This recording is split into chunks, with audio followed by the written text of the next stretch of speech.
Okay, so I know about Kodak films and Jello pudding pops, but I did not know that Bill Cosby was the spokesperson for Texas Instrument Home Computing 2. I was really shocked. Isn't that cool? I thought it was cool.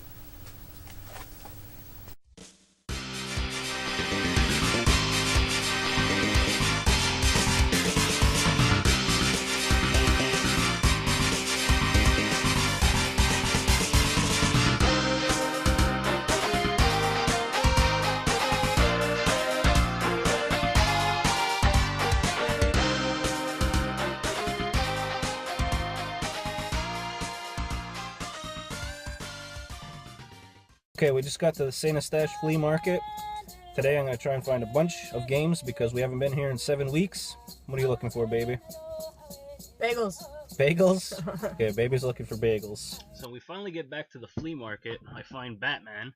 And Sunday's usually a little sparse. You see, there's not that many vendors out. Here, this guy was selling a lot of knives and Wolverine claws. Cool. Walking around. These people were using their iPhones for eBay prices. This is, I think, when I realized my glasses were messed up. But Rock Band drums back there. $80. Crazy, I know. These are really, really bad shaped games. And then realizing that the button popped off. Really?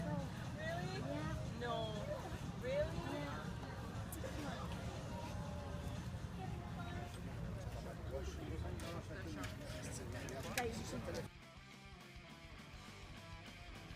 So the first thing I picked up is this pretty huge 14-inch Mario Lemieux. I think it's those McFarlane figures. Really cool. When I walked up to the table, the guy had the normal size figures, and he had them all in these like really cool like see-through igloos or these protective domes. And he had a sign on it, and then he was telling everyone that he was taking $5 off. Like that seemed to be the theme of the flea market today. Everyone was having a percent off, like they were a store, like there was like 10% off, 50% off what they're selling. Anyway, so the guy was selling the little ones for 20, but he was saying he'll take 15 for them, and he wanted 30 for Mario. We know I'm not paying 30 for it, even though he's my favorite hockey player. I wound up getting him for $22. Feels a little loose, but you know, super glue fixes everything, right? And he also came with the big Mario Lemieux stand, and the sticker was coming up. I already put some more glue back to seal that down. You can kind of see like the fold, and it bubbled up a little bit, but that's cool. I'm going to find somewhere to put it. He's the second huge figure like this that I found. Obviously the other one I found was a Batman, not a hockey one, but really it's cool to see like giant toys like this. I've never seen one this big. That's what she said. Anyway, next I picked up a couple of boxed Super Nintendo games. And lately I've been running across more and more boxed items, which is really cool for me. I'm not normally a complete in-box collector, but just finding these, and for the price, like I'd probably pay that price to get those cartridges loose most of the time. So I found Street Fighter 2, complete in box. It's got the manual and everything. The box is seen better days, probably like a 4 or a 5, but you know, it's still cool to see, and that artwork is really cool. I found Pro Sport Hockey, not the super rare one, that's the NES version, but this one's still cool, same thing, complete in box all the way through. Box is a little better, maybe like a 6 or a 7. Michael Jordan Chaos in Windy City. Really cool game. I remember liking this game when I was a kid. I'm going to see if it holds up, if it stands the test of time. This one too, the box is seeing better days, but you know, like just the fact that it's still in the box, really, really cool. Picked up 2 Sega games, one Genesis, one Master System. I'll show you the Genesis first. It's missing the manual, but it's Batman Forever. It's the one with those Mortal Kombat graphics. I'm gonna give it a try. I've never played it, but I've seen and heard terrible things about it. So terrible. I've heard terrible things about it. We'll see how it goes.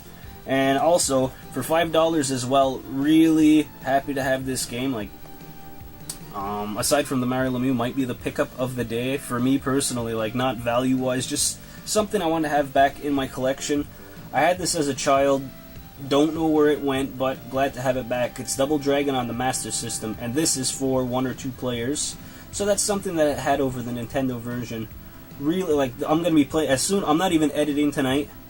I'm playing this as soon as I'm done shooting all this stuff. Really happy to have Double Dragon. As cool as it looks, I guess to some people, like I know an older cousin already wants this. I'm probably gonna sell it to him or trade him something for it. This is like the second or third one that I found at the same flea market from the same guy. I found a complete in box Mattel Electronics baseball. It was bent. It's like the box is a little damaged, but the box looks really good. 1978. So this box is 3 years older than I am. Everything's inside. The guy even took it out. He's got the battery in it, and it was working. So I'll pause for a second, then I'll show you the inside. Okay, so I just went through the box. I guess the guy took his battery back. It's just like one of those little 9-volt ones that go in the back, but really nice condition. Like, this is cool. Like I said, like, my cousin was interested in it. Like, if I can get something that I want, I'll definitely trade it. Only paid $20 in the box. Well, like, now that I'm looking at it, I'm like, damn, this looks pretty good. This guy, too, like I was saying, like, I got the football off him. He had a bunch of other stuff, too, not in box, but it was all, like, this era, like, these handhelds. And he's also the guy that I got the Space Invaders little tabletop from last summer. So he seems to be, I don't know if it was his private collection that he's selling off slowly, or he's just really good at finding shit, but I'm going to definitely look for that guy again when I go back in 2 weeks. So, like, a lot of box stuff today at the flea market, which was surprising to me. Another cool thing that I picked up was this Grand Theft Auto San Andreas. It's the official soundtrack box set. You can see I only got it for $5. And what it is it has all the radio stations, like Bounce FM, what's this guy? We'll take another one at random. Radio X, just all the songs that they played on the different stations when you're riding around in your car. They put that to an official soundtrack box set. So, cool concept, makes sense to do it. PlayStation 2 era, cool. I'm going to keep it, you know, maybe burn the tracks and then trade this off to somebody, you never know. So, as you know, guys, the channel's called the Loch SNES Monster, so I'm really into Super Nintendo and collecting Nintendo games. So, whenever I see a bunch of games, I always have to pick them up. $5 seems to be the standard asking price. You can bundle, and it doesn't hurt to try. Usually, you can get like a deal. You go 3 for $12, or you get like 2 for $8 or $9. So that's what I was working with here. So, Lee Trevino Fighting Golf. I surprisingly didn't have it. I needed it for the collection, so that goes in. Pat Dennis Punk will probably love this one. Dance Aerobics. It says that you need the dance pad, the power pad, to work with it. And I actually saw this at the retro store I frequent, so I might pick that up for $15. This one, needed it in the collection. It's got some damage there, but this is Heavy Shreddin', a snowboarding game. Possibly later in the NES is the NES's life, because I don't remember it when I was younger. But then again, you know, like 700-800 games, you can't remember all of them. A really good one that I'm happy about picking up was Bobble. $5. Really fun game, and I think it's worth a couple of dollars itself too. I picked up Wayne's World. I need it for the collection, but I picked it up excited. I'm like, oh, they only want $5 for Wayne's World. It's the NES version that's really expensive one. This one's just you know, a standard $5 game. Still need it for the collection. Gonna play it. Wayne's World party time. And I did manage to find for $5 the Pro Sport Hockey. I don't know why it's so expensive. I don't know why it's valuable. I see this game around a lot now, so I'm going to start picking them up. I got this one for $5 too. I went on pricecharting.com and eBay. It's like between $60 and $80. Obviously, the label is haggard. It's seen much better days. It's like gone at the top still, but I don't know why it's rare or valuable, but it is. I'm going to hang on to it for a while. Now, what I love about the flea markets, and I'm not ripping her off, like, she told me what she wanted for it. I didn't say, oh, it's only worth $0.25. I asked how much the Game Genie for the Genesis was. She looked at it and she says, is it a Nintendo game? And I said, no, Genesis. And she looked at the top and she said, oh, a piece is missing? So I said, yeah, maybe a cap or something goes on top. So she tells me $0.25. So I got the Game Genie for $0.25. Thank you. cool dude. He like really spent time talking to us, just shooting the shit, like not pressuring you to buy anything. He had a bunch of movies, DVDs, and Blu-rays, and he even, I guess he like was eavesdropping on our conversation at first, and he heard that we were talking about horror movies and different ones that we liked, and how the weather was getting cooler. That you know, it's almost time for Halloween, so he showed us like, oh, he's like, oh, I got 2 extra boxes on the side with all horror movies that you might not necessarily see. Like, we didn't pick anything up like too crazy, but just a nice guy. I only picked up 2 movies from him. I got Chillerama, great campy B-movie horror. I'm gonna watch this one probably tomorrow if it's supposed to rain. And Hulk vs. Thor. You know, like, why wouldn't you pick this up is the real question. I got these guys for $2 each, $4. Try and go faster here because one comment, and you know, everyone's entitled to their opinion. One guy told me, cool video, but they go too long. I think my last video was like almost 20 minutes. So I'm trying to go fast here. I'm trying to like cut in between. And this is wasting a lot of time talking to you, but I'm going to do it anyway. Found the wand that I was talking about in the last episode. I got it for $8. The guy wanted $15. I told him I can't go. And like, oh, you got like 10 of them sitting here. So he went $8. I'm hoping that it just charges regularly, like with the headset or the controllers, because I wasn't buying the base too. He was trying to sell me, but you know, cool. I didn't know that these things were so soft. I don't know, for some reason I thought that it was like a light bulb or something. So this was like one of the big purchases. I spent $35 on the Box Texas Instruments home computer. I'll bust it open and show you guys the inside of it, but I thought this was really cool. Another thing from the 70s, the box is older than me. No games in it, but I think I can find some, so keep your fingers crossed for me. Okay, so I know about Kodak films and Jello pudding pops, but I did not know that Bill Cosby was the spokesperson for Texas Instrument Home Computing 2. I was really shocked. Isn't that cool? I thought it was cool. So you saw that it has all the packaging. The system looks nice in itself. It's got the one controller. It's got all the wires. It comes like with a joystick, and I think there was like also like a Pong style controller that you can get with it. This is probably going to sit on the shelf with all the systems. It's gonna be played when I can find a game for it, but for now, for $35 in the box, I don't know if it was a good deal, but I never see it, so I said, screw it, I'm picking this up. Or should I say, I saw it and I knew I had to have it.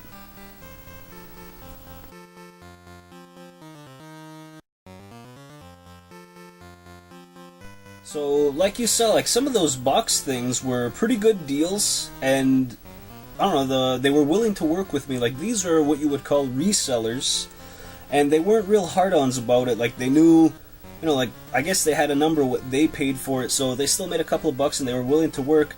The thing that's starting to piss me off now, and, like, I'm gonna have to go into a rant here, is when these people are standing there, like, they're so, like, self-righteous, they're so, like, almost like full of themselves. Like, there was a couple of people that had tables of all box stuff, all different gaming accessories, old games, and they're standing there with their iPhones and their iPads just waiting for people to ask how much, and they're sliding through and they're showing you like, this is how much it goes on eBay. They're charging you, well, they want to charge you eBay price, top eBay prices, plus shipping. I heard one woman saying that while it goes for $40 and shipping is $12, so you'd be paying $52 for it if you went to eBay. So she's like, she's trying to sell things, well, $50 here. It makes me really mad. Like, if you want those prices, sell them on eBay. And I'm an advocate for buying on eBay, but that's when you're like guaranteed that it's gonna work. If not, they're gonna take it back. And usually you're getting a brand new or a really like looks brand new item. These people are selling things like, some things are like in really bad shape, weather worn, bleached, and they're standing there so like holier than without, like, oh no, this is my stuff and this is how much it goes for because eBay says.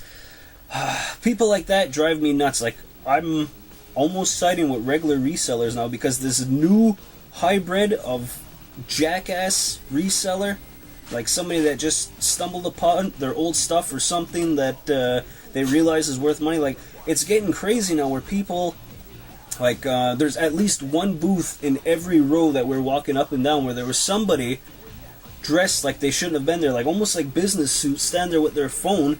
And when you ask, like, you know, you try and do like the lost puppy thing, like, oh, how much is your box Mario, or how much do you want for this game, hold it up, they almost look at you like, you know what you got there, you know what you're holding in your hand. Or they're like smug, like, oh well, a boxed Final Fantasy is $75, I want $75. You're at a flippin' flea market. Don't ask eBay prices. Sorry for ranting. So for 25, I picked up another Nintendo. This is going to be part of a trade that I'm doing with somebody that I met on Facebook. I usually try not to spend that much on Nintendos, but I needed it, and you know, they're actually starting to get harder to find. I'm coming across a lot more Super Nintendos and Nintendo 64s. It came with the 2 controllers, all the hookups, and it came with the gray zapper. So I might keep the gray zapper for myself and trade the orange one because I have more orange ones. Anyway, that's probably, honestly, you know, like maybe like the 10th Nintendo that I picked up.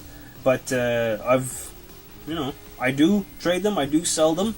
I'm not going to say that, you know, like I'm doing it just for profit, but I pick them up at a decent price and then I sell them or trade them at a decent value, you know, just to keep funding my addiction of buying video games and playing video games.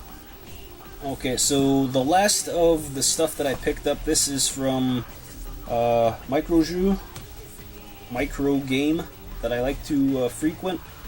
They had their Saturday Slasher, so, you know, they'll take a game that people vote on and you can buy it at a reduced price. So Heroes of Mana on the Nintendo DS was $2.99 on Saturday. I picked that up. And while I was in there, so like they get you through the door, I picked up Lego Marvel Superheroes on PS4. I've been playing the Hobbit one on Lego, and I've been enjoying that, so I've been getting back into the Lego games. I got this for $9.99. I got this for $10. Even the clerk, when he was ringing me up, he was like, $10? Really? Already? So I thought that was a pretty good price, especially for a PlayStation 4 game already. And I picked up, not great titles, but I'm low on the TurboGrafx 16 titles. So for $6.99, I got Yo Bro. Know nothing about it, just that it's a TurboGrafx game. I'm going to give this a try. My TurboGrafx 16 is actually hooked up now to my mini TV, so I'm going to give those guys a try. And in the box, for $9, TV Sports Football. Sorry, I couldn't read it backwards with the glare there. You know, TurboGrafx graphics looks pretty good on the back. I doubt it's going to rival Madden, but you know, you can't judge a book by its complete in-box cover, so we're going to try those out. So that brings TurboGrafx total up to like 7. So, what else? How you doing? Oh, in the mail, I think the last thing that I ordered off eBay, and I'm going to give it a break on eBay for a while, paid on my credit card a bit. I got one of those mini projectors. I don't want to talk too much about it because I'm going to do an unboxing. I opened it up already just to make sure everything was cool. This thing looks crazy. Like, it's really cool. Like, it'll fit in your pocket, and the projection is really strong. And they even give you like the guarantee and all that. Like, the bulb will last for 20,000 hours. Ridiculous. Anyway, I'll do an unboxing on this guy. So guys, that's it for another episode, a pickup episode. I think the Lemieux was pretty cool. Bubble Bobble for $5 wasn't bad. Oh, that Pro Hockey Sport or Pro Sport Hockey on the NES, I still don't know why it goes for that much. If you know, please send it in the comments. Speaking of which, I really appreciate the likes, the comments, and if you subscribe to me, guys, I'm going to subscribe right back to you. Like I said before, let's help each other out. I got 25 cool people that I'm following all their stuff too. I'll see you next week, guys. Enjoy the weather while we still have it. Ona.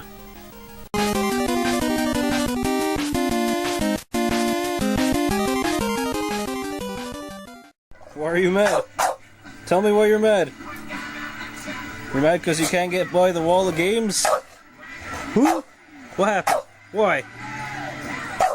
It's time? Sit.